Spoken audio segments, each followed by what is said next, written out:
I've been in thousands of homes between being an occupational therapist and being a Feng Shui practitioner. And I have noticed that there are a few certain Feng Shui shifts that just impact everybody, but especially in the setting of healing from trauma or just making yourself feel less anxious. Because a lot of what I see is just me going into people's homes and undoing a lot of the trends that we have come to kind of commonly believe do one thing, but in the Feng Shui world, they actually do the opposite. So first, why are we even doing this? I want to be very clear about the why here and the methodology, because this is the why you should care. Because your home is telling your story. It's telling your narrative in the form of color, of artwork, of shape, of design. Okay? It is sharing your story. We all know that feeling when you walk into a space and you're just oh, my soul is happy here. And you walk into a different space and you're where are the ghosts? Who was murdered here? This place is giving me the creeps. And sometimes it's not always the haunted house vibes that give you the creeps. You can even walk into a friend's home and you're I feel really uncomfortable here. What's happening? And it has nothing to do with that person. Nobody was murdered in that building. If you're an Only Murders in the Fan building, I love that show.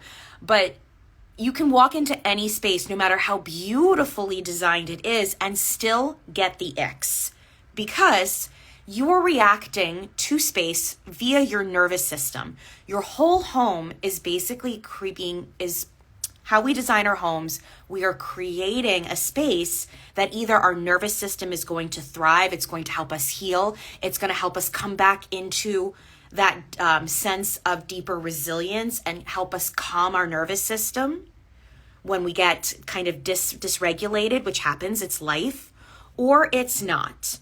And a lot of conventional home trends, home wisdom, interior design doesn't go through this, because a lot of that is more the underlying goal for interior design is to make the space look beautiful. Interior designers are not trained in trauma. They're not trained in nervous system design and things like that. And it's not their fault, not blaming anybody.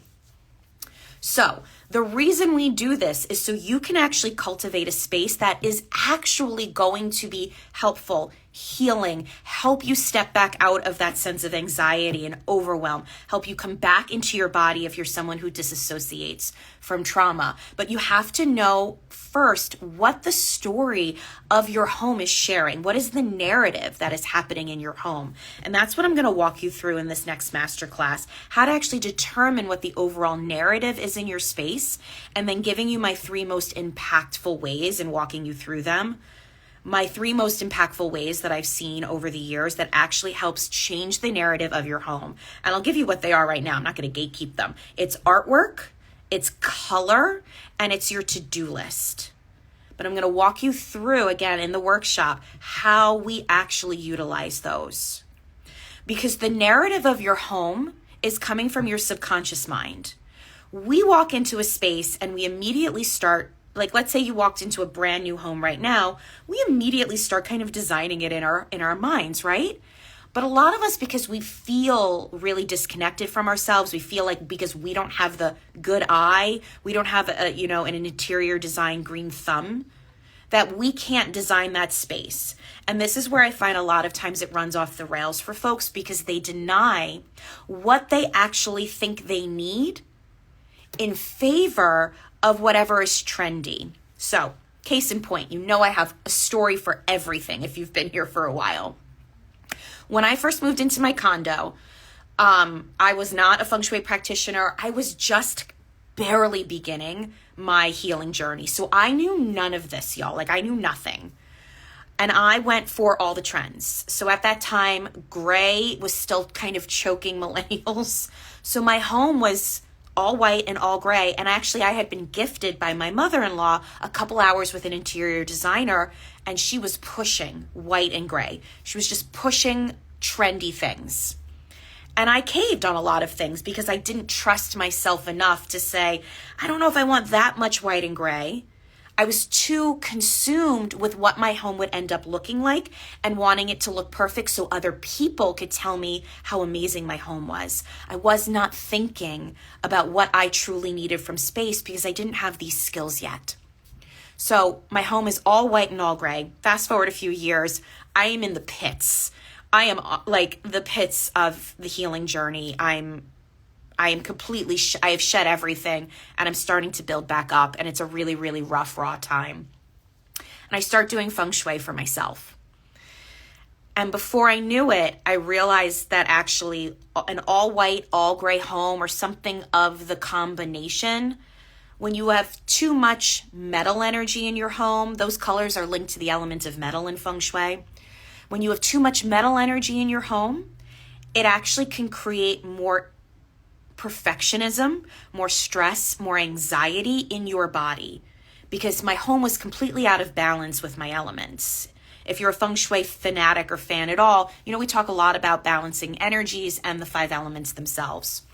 So when you have a home that is that out of balance, what was already inherent in me of being a perfectionist, of having a lot of anxiety, because I was, still going through my work, growing up with a narcissistic parent and abusive parents and an abusive, cluttered home, I was still dealing with those things. And unknowingly, I had created a space that actually made it worse, made it harder for me to really step out of that perfectionistic tendencies and be able to look at them and say, okay, now I choose to behave differently, and doing the work around behaving differently.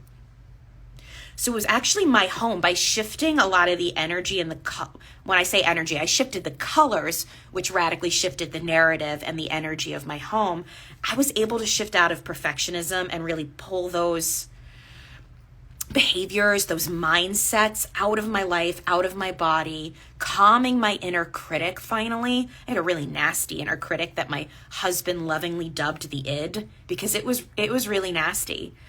And it was not my voice. It was the voice of a caretaker who was a narcissistic parent. But by just changing the colors in my home, it actually really helped me move forward on my healing journey so much easier. It didn't mean it was a blank check. It didn't mean I didn't still have to do the inner work. It's just made it so much easier for me. Easier to see where my life was running off the rails, easier to step outside those perfectionistic tendencies and really look at them. The awareness just went through the roof. And y'all, all I did was bring in color by calming the overactive metal element that was in my space, meaning I had too much white and gray. Now, when I first started my Feng Shui journey, being a consultant, that is, starting my business, I'd say 70% of homes I went into, I was giving people this advice. I was like, you need to bring color in. But what had happened was we were told that white and gray created a calming space. It does not. Some white and gray can be calming. But we have designed homes that are literally all white, all gray. That is not calming. That's actually can potentially be making your perfectionism, anxiety, the squirrels that are going around and around in your head worse. You don't know, the amount of people that I tell this to, and then they're either like, oh my God, yes, I've been feeling that way. Or they're like, you're going to pry the white out of my cold, dead hands. It always ends up in 2 separate camps. But this is the reason I'm doing this next workshop, is because I want to help you begin to understand and how to change the narrative in your space. Because when I went from the narrative of I'm just showing the world through my home, this really perfectionistic, accolade-centric, can't do anything without checking with 17 different people and still feeling uncomfortable about it, girl, I started to begin to believe that I could be different, that I could be somebody who stood on her own, that I didn't need other people's respect, support, especially not people I didn't want it from. I didn't need it from them. In short, I stopped giving a flying fuck what other people thought about me. But that's because I changed the narrative in my space. And when you start to make those shifts in your home, your subconscious mind is taking that in. And it doesn't have to be signs and posties all over the place. Color, artwork, and your to-do list changes the narrative in your home. These are the three most impactful things I have found. Color, artwork, your to-do list are the things that I have found to be most impactful to switch the narrative in your space. So many of us are going through life with a core set of beliefs that we are somehow less than who we really are at our core, at our soul level. And it's not true. But that is getting projected out onto space via our subconscious minds based on the colors that we choose, the artwork that we choose, and various other design and decor things that we're choosing. So I'm going to be walking you through all of the colors in Feng Shui, how to connect to the narrative of what you have in your home right now based on color, artwork, and your to-do list, so you can start to create more awareness for yourself on what your home is saying about you, but then also walk you through how to start to shift that into the story of who you wish to become. That's the most impactful thing that I have found when I work with my clients.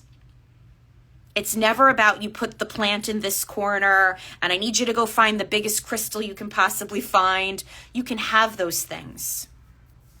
But I need you to understand what is happening in your space right now. What is the narrative that is coming out based on your internalized and subconscious set of beliefs about who you are, because that is what's keeping you stuck. It has nothing to do with the number of plants you have. You could buy all the plants and all the crystals and you can still not feel a shift.